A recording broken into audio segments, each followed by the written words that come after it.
Hello बच्चों, कैसे हैं आप सभी लोग। आई होप कि आप सभी लोग अच्छे होंगे, मस्त होंगे, ज़बरदस्त होंगे।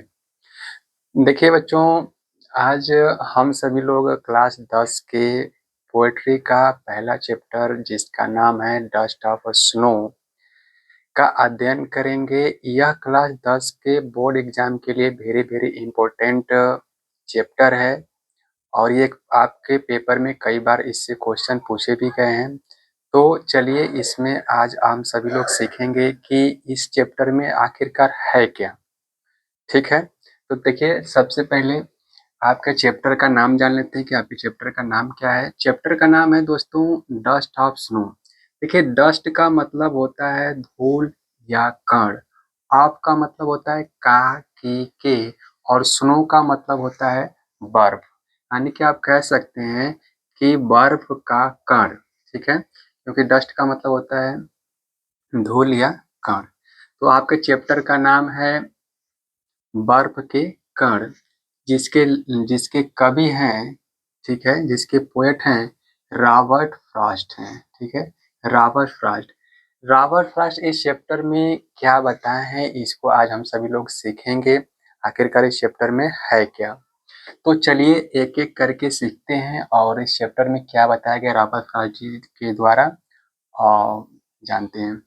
देखिए दिया है कि द वे, वे का मतलब होता है, ऐसे तो वे का मतलब रास्ता होता है, लेकिन यहाँ पर वे का मतलब तरीका है। ठीक है, और मतलब एक क्रो मतलब कौआ, यानी कि द वे मतलब तरीका और क्रो मतलब कौआ, यानी कि कौवे के तरीके से। ठीक है, सुक डाउन, सुक मतलब होता है हिला करके गिरा देना, डाउन मतलब होता है नीचे, आप सभी लोग जानते हैं। ऑन मी मतलब मेरे ऊपर।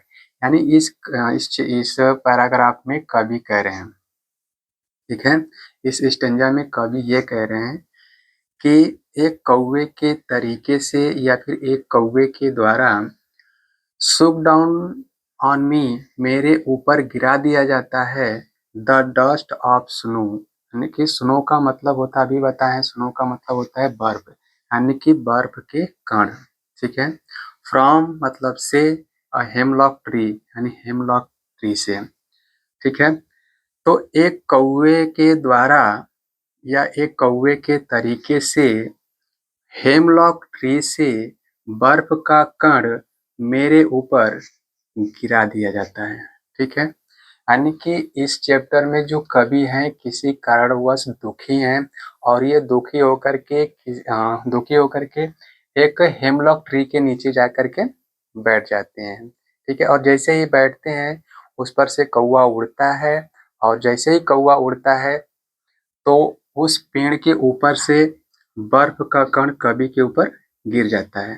तो इस चैप्टर में सॉरी, हाँ, इस चैप्टर में यही बता रहे हैं। नेक्स्ट स्टेंजा में कह रहे हैं कि हैज गिवन, जिससे मिल जाता है या फिर दे दी जाती है, माय हार्ट मतलब मेरे हृदय को। जैसे ही कौवा कवि के ऊपर बर्फ के कण को गिराता है तो ही उनके हृदय को मिल जाता है। क्या मिल जाता है? तो अ चेंज ऑफ मूड। ठीक है, मूड का मतलब होता है मनोदशा, ऑफ का मतलब होता है काकी के, चेंज मतलब होता है बदलाव। ठीक है, तो कवि का जो मूड होता है बदल जाता है, चेंज मतलब होता है बदल जाना, तो उनका जो कवि का मूड होता है बदल जाता है। एंड और सेव्ड बच जाता है, सम पार्ट मतलब कुछ हिस्से, ठीक है, ऑफ अ डे दिन का, और उनके दिन का कुछ हिस्सा बच जाता है। आई हैड रीड, जिससे वे अपने दिन दुखी होकर के बिताए होते हैं। ठीक है, तो यही चैप्टर है। चलिए एक बार और रिवीजन कर लेते हैं अच्छे से।